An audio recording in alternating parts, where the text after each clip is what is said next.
So this is part 2 on how to tell if your partner is attracted to children.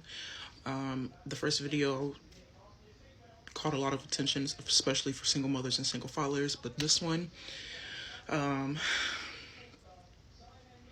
here we go. We've talked about how to tell if your partner is attracted to children months back. I'm going to link the video down in the description box in case you missed it. But if you've watched it, this is the part 2, part 3, and part 4. The creator kind of added more to how you can tell if your partner or anybody is attracted to children. Anybody around your children is attracted to children.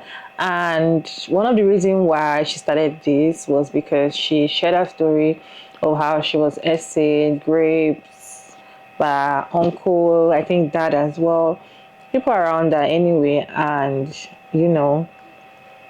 it got too serious and she started getting a lot of questions and all of that.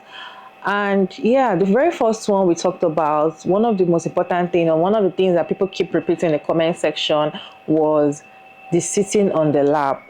When your uncle or your friend or your dad, your grandpa, anybody opposite sex, right, just comes to the house and be like, come and sit on my lap, come and sit on my lap, sit on my lap and watch TV. Those are red flags to watch and be careful. And you should be able to know that this person is attracted to children, or even if your partner as well can also be attracted to children, to your own children. Yeah, so let's go ahead and watch the part 2, 3, and 4 together, and I'll be back to share my thoughts at the end of the video. So this is part 2 on how to tell if your partner is attracted to children. The first video caught a lot of attention, especially for single mothers and single fathers. But this one, here we go. Another thing to look out for is how often they are trying to change their diapers. This one specifically is for toddlers and small infants.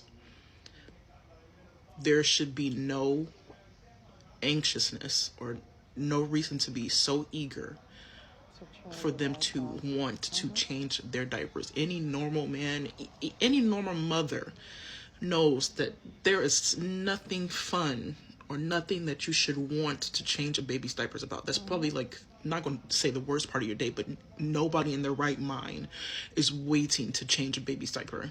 It's something that you have to do, yes, but there's so much better things to do in your day than change a baby or change their diaper. So if they're anxious about this, or if they're consistently offering to do this, red flag. Another thing to look out for, and this applies to all age groups of children, is how much they're offering to bathe them or give them a bath. This is one of the biggest red flags. If this does not set off alarms in your head, what do you have children for? There should be no reason anybody is eager or anxious to bathe a child.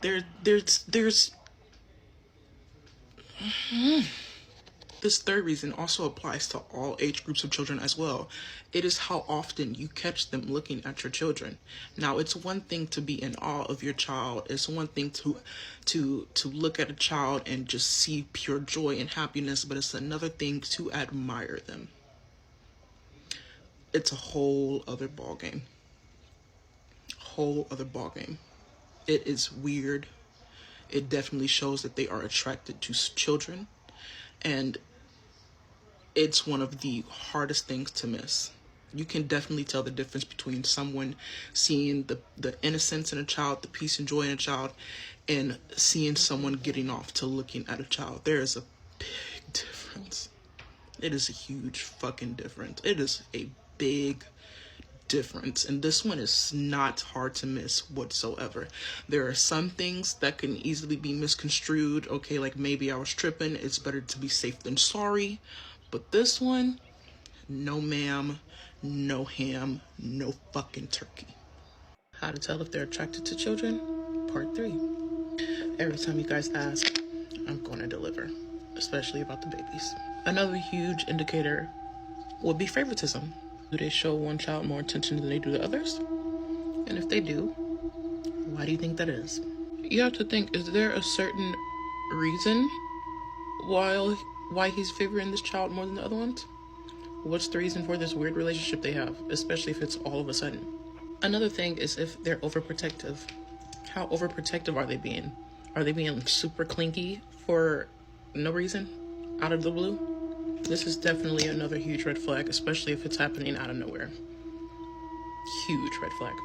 Another big one, and I think this is probably one of the most important ones, is how often they seek to get them away from you and alone to themselves.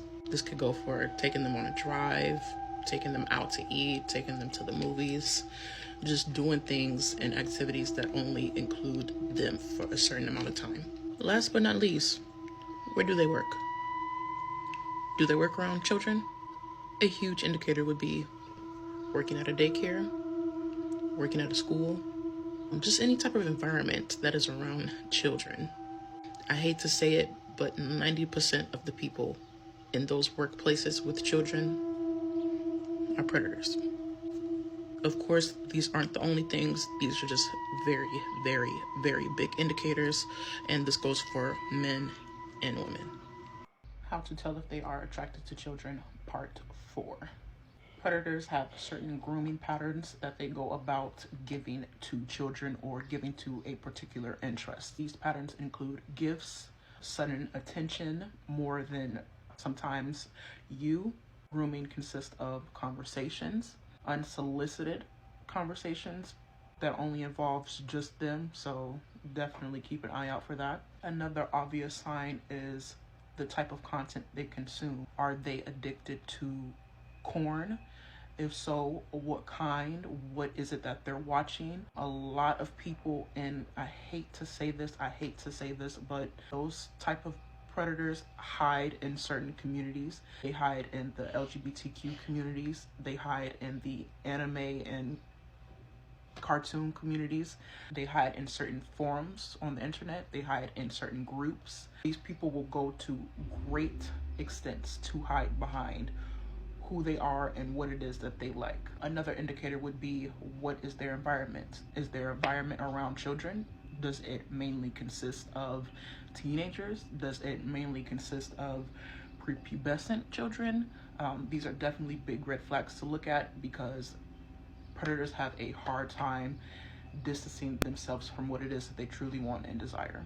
There is no doubt that when people come out to talk about they were raped, they were essayed, they were especially being raped, most of the time it's people that were trusted, people around them, that their father, husband, uncle, friend, family friend, brother or sister, like somebody very, very close around the family are the ones that eventually grape children, grape you, or even essay you, right?